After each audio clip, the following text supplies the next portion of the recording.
Hi నమస్తే అందరికీ. UPI వినియోగదారులకు ఓ శుభవార్త. కానీ కొంచెం జాగ్రత్త వినండి. 2025 ఆగస్టు 1 నుంచి యూపీఐ చెల్లింపులపై కొత్త నియమాలు అమల్లోకి రాబోతున్నాయి. మీ గూగుల్ పే, ఫోన్పే, పేటీఎం వాడకంపై ఈ మార్పులు చూడబోతున్నారు.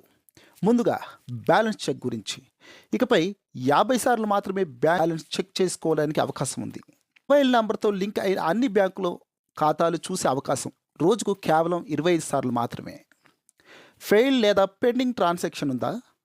మీరు దాని స్టేటస్ చెక్ చేసుకోవాలనుకుంటే 90 సెకండ్ల గ్యాప్తో కేవలం 3 సార్లు మాత్రమే చెక్ చేసుకోవాలి.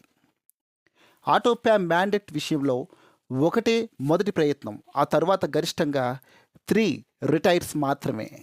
అంతేకాకుండా చెల్లింపులు పీక్ అవర్స్ సమయంలో కాకుండా జరగాలి. ఇంకో ఆసక్తికర విషయం, భవిష్యత్తులో పిన్ చేసే అవకాశం లేకుండా ముఖం లేదా అంటే వేలి ముద్రల ద్వారా చెల్లింపులు చేసుకునే అవకాశాలు కూడా రాబోతున్నాయి.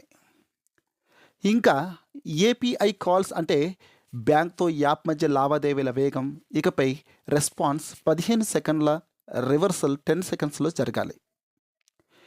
గుడ్ న్యూస్ ఏంటంటే పేపాల్తో కలిసి యూపీఐని అంతర్జాతీయంగా తీసుకెళ్లే పనిలో ఎన్పిసిఐ ఉంది. అంటే భవిష్యత్తులో విదేశాల్లోనూ మన గూగుల్ పే పనిచేయొచ్చు.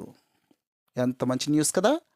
మొత్తంగా చూసుకుంటే ఈ మార్పుల వల్ల మన యూపీఐ ట్రాన్సాక్షన్ ఇంకా వేగంగా, సురక్షితంగా నియమాలతో జరగబోతున్నాయన్నమాట.